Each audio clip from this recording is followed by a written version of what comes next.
What do you do when your whole world changes in a single moment? No one teaches us how to survive the loss of a spouse, not emotionally, not practically. Today, we gently explore what steps truly help when you're suddenly on your own. Type "I'm still here" in the comments if you believe healing begins with honesty. Feel first, fix later. Losing a spouse is like the ground vanishing beneath your feet. Everything that once felt familiar, the conversations, the morning routines, even their voice in the other room, suddenly disappears. You're left in a quiet that feels too heavy, too loud. And yet, the world doesn't stop. You're faced with things to do, people to inform, decisions to make. But here's the truth. Before you do anything, you must give yourself permission to feel. This isn't weakness, it's survival.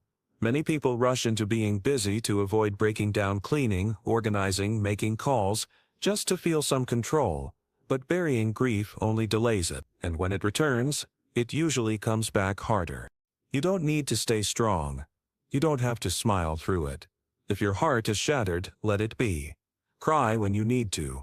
Talk about your partner when the words rise. Sit with the pain instead of pushing it down. Because healing doesn't begin with fixing. It starts with feeling. Take Evelyn, for example. After 52 years of marriage, her husband passed. She told everyone she was fine, kept cleaning, kept moving. But each night, she stared at his empty chair, pretending it didn't hurt. When she finally let the tears fall, it was as if something inside her unclenched. Not because it got easier, but because she stopped hiding from the truth. There's no schedule for grief. There's no map. All you can do is begin by being real with yourself. Feel what's real without guilt, without shame. That's the first step. 2. Don't wait. Reach out. After the funeral, after the calls slow down, something else creeps in. Loneliness. At first, friends and family check in. But then, days go quiet. People assume you're okay or that you need space. And that silence, it can swallow you. That's why it's so important to reach out early. Not because you need to have deep conversations. Not because you need to talk about your grief, but because connection is your anchor. Even a short call, a text, a coffee invite, can be the thread that keeps you from unraveling. Don't wait for others to knock. Sometimes they hesitate out of fear of saying the wrong thing. Let them in anyway. And if you're not ready to talk about the loss, talk about anything else. The weather, old memories, a story you love. It's not about the words, it's about the present. Jim, 77, lost his wife and thought silence was strength. He let the phone ring without answering, avoided conversations. Weeks passed in isolation. It wasn't until a neighbor showed up unannounced that Jim realized how far he'd drifted. From that day, he made one promise. Just one real conversation a day. That small habit changed everything. Loneliness isn't just emotional. It takes a toll on your health, your sleep, your heart, even your memory. Reach out not because you're weak, but because healing needs hands to hold on to. 3. Start organizing, even if it's hard. The world may feel like it's ended, but the systems of life continue. Mail arrives. Bills keep coming. Accounts need attention.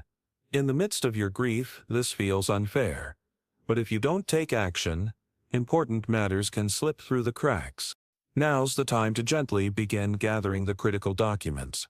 Your spouse's will, insurance, bank details, marriage certificate, death certificate, pensions, anything related to finances or legal matters. It may feel cold or even heartless, but it's not. It's part of protecting the life you both built. Harold, 79, was caught off guard. His wife had always handled their paperwork. Weeks passed before he found their insurance policy. By then, he'd paid funeral costs from his savings, not knowing the policy could have helped. He didn't delay on purpose. He was just overwhelmed. Ask someone you trust to help if you can't do it alone. A checklist, a folder, a quiet afternoon with a friend or advisor. Keep everything in one place: copies, account numbers, passwords, contacts. You're not just organizing paperwork, you're creating peace in the middle of chaos. And that peace is a powerful part of healing. 4. Care for your body, even when you don't feel like it. Grief doesn't only touch your heart, it affects your entire body. After your spouse passes, it's easy to lose track of the basics: eating, sleeping, even getting out of bed. You might feel too empty to eat, too restless to sleep, or too tired to care. But this is exactly when caring for your health matters most. You don't need a perfect routine. You just need the basics. Eat something nourishing, even if it's small. Take a slow walk outside. Sit in the sun. Drink water. These simple actions are more than habits. They're healing signals to your brain and body that you're still here. Margaret, 84, didn't think she was neglecting herself, but she started skipping meals and forgetting her blood pressure meds after her husband died. One day, she fainted while shopping. It wasn't a medical emergency. It was untreated grief showing up in her body. Once her daughter helped her set a small routine: meals, water, medication, a daily check-in, Margaret slowly began to regain her strength. It didn't erase the pain, but it gave her body the stability to carry it. There's a saying: when you don't know what to do, care for the animal in you.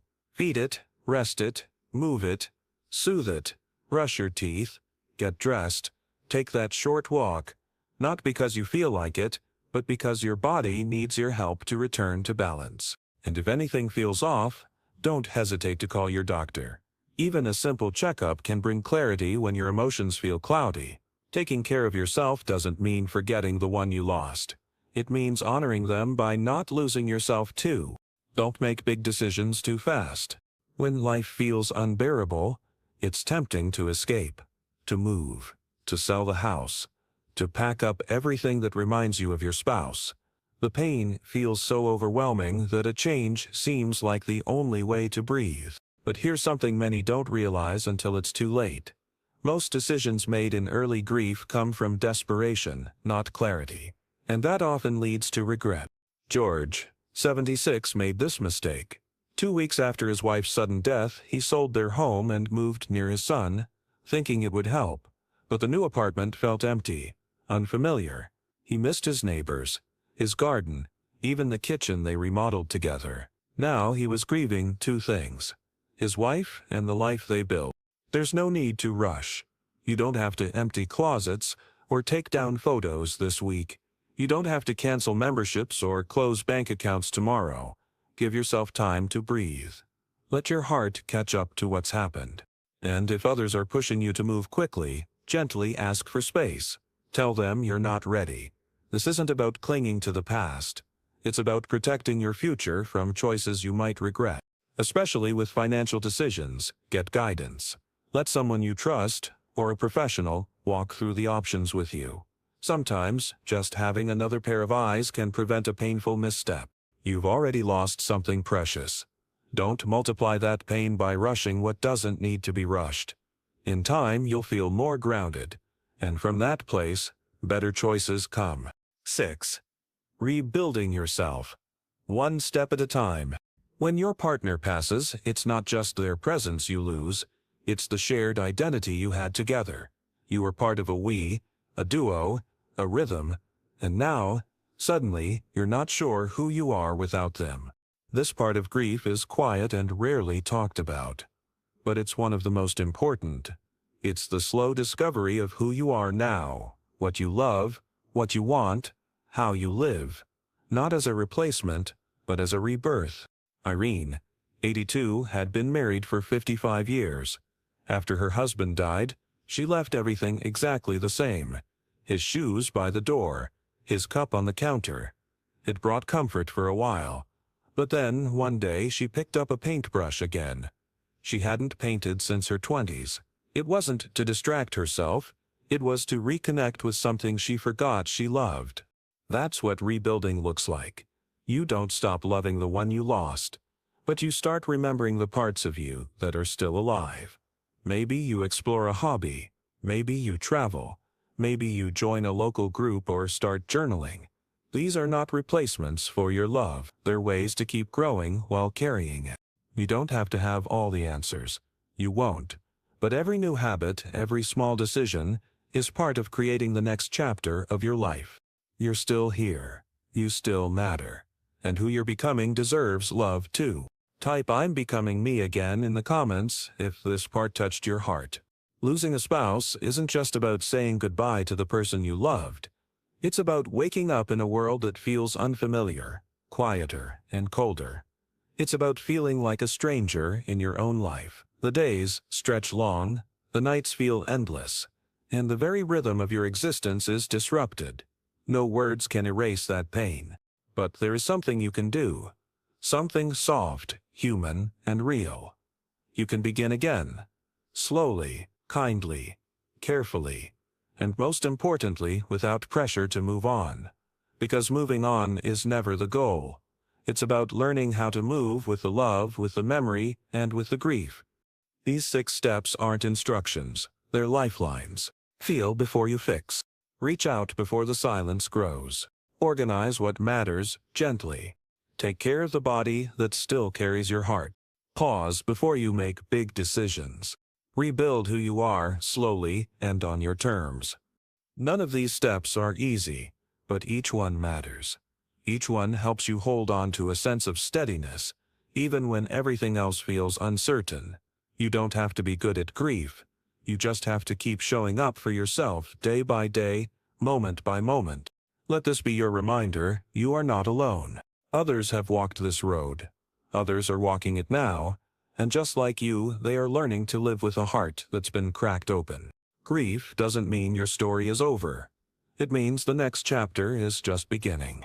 A chapter you didn't ask for. A chapter you never wanted, but still a chapter that is yours to write. And in this new beginning, you get to choose what healing looks like for you. You get to discover what life can still offer, even in the shadow of goodbye. And you get to carry your love forward, not as a burden, but as a quiet strength. So, if this message spoke to your heart, please like, subscribe, and share this video with someone who may need it. Type "I will carry love forward" in the comments if you're choosing to begin again with grace. Thank you for being here. We'll see you in the next video, where healing continues, one breath at a time.